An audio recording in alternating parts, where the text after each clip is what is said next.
que é que uma doença tem a ver com uma ideia teológica? Pois bem, hoje vamos explorar uma analogia muito poderosa que usa um dos nossos maiores medos para nos ajudar a perceber a verdadeira natureza do pecado. É uma palavra forte, não é? Uma palavra que, só de a ouvir, já evoca medo. E evoca medo precisamente por causa da sua natureza invasiva, destrutiva. E é essa ideia, a ideia de malignidade, que vai ser a base de toda a nossa análise. Ok, para entendermos bem a analogia, primeiro temos de ter a definição clínica. Malignidade. O que é? É um tumor com um potencial de crescimento que parece não ter fim, ilimitado. Ele invade tecidos, espalha-se, o que conhecemos por metástase, e no final, se nada for feito, causa a morte. É muito importante fixar esta definição, porque ela é a chave para tudo o que vamos ver a seguir. E é exatamente aqui que a analogia ganha forma.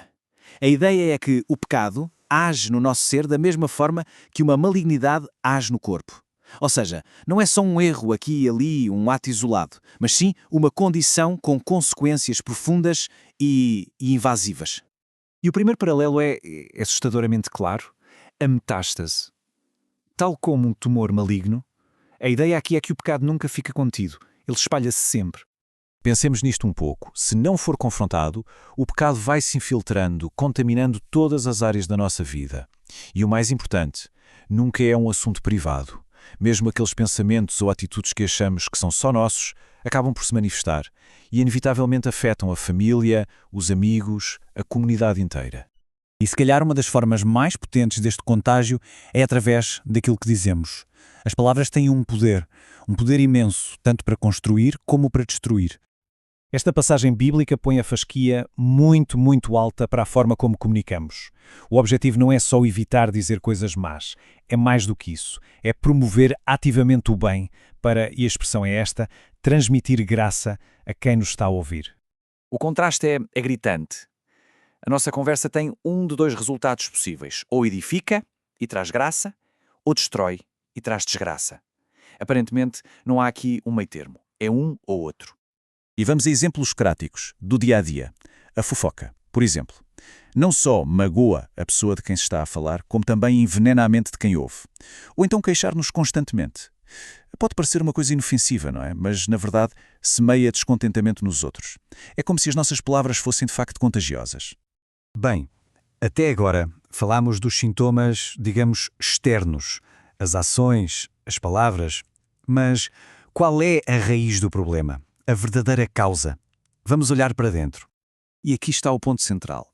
O pecado é visto como sendo muito mais do que uma simples lista de erros. É descrito como uma condição fundamental, uma espécie de lei, uma força que opera dentro de nós. Uma inclinação que está sempre lá, mesmo para quem tenta viver uma vida correta. Este trecho da carta aos Romanos é muito denso, mas a ideia é fascinante. O autor está a descrever como a própria lei, a regra que devia guiar para o bem, acaba por despertar essa inclinação para o pecado que já estava lá dentro, adormecida. A lei aqui funciona quase como um exame de diagnóstico. Não é ela que causa a doença, mas é ela que revela a sua presença e a sua extensão. Antes do diagnóstico, uma pessoa pode até sentir-se perfeitamente saudável ou viva, mas o exame revela a verdadeira condição, uma separação, uma morte espiritual. E este paradoxo continua. O mandamento que foi feito para dar vida, na prática, acaba por levar à morte. Mas porquê? Não é porque o mandamento seja mau de todo. É por causa da forma como a nossa natureza reage a ele.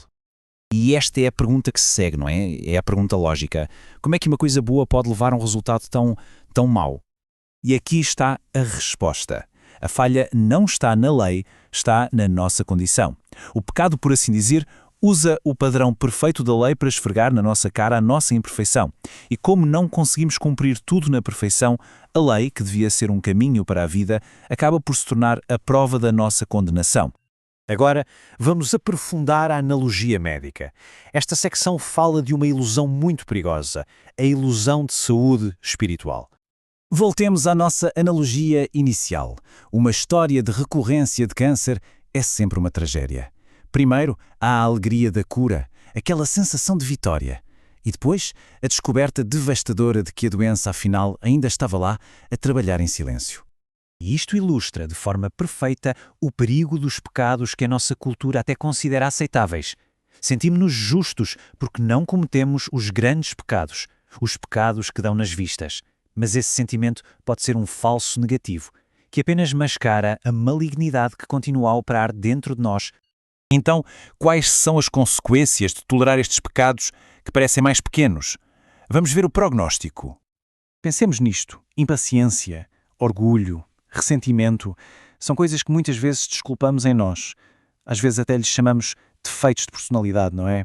Mas esta análise sugere que são, na verdade, sintomas de algo muito mais sério. O ponto crucial é este. A analogia continua a ser válida. Nenhum médico diria a um paciente para simplesmente tolerar um pequeno tumor, por mais pequeno que seja.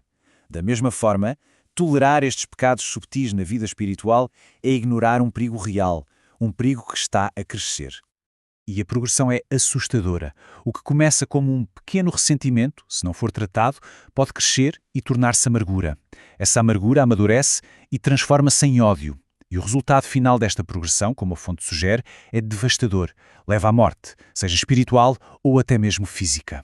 E terminamos com esta citação que, no fundo, resume todo este processo. O desejo concebe, dá à luz o pecado, e o pecado, quando chega à sua plenitude, gera a morte. É uma progressão que parece inevitável, um prognóstico que nos força a refletir sobre a verdadeira natureza e, de facto, a malignidade do pecado.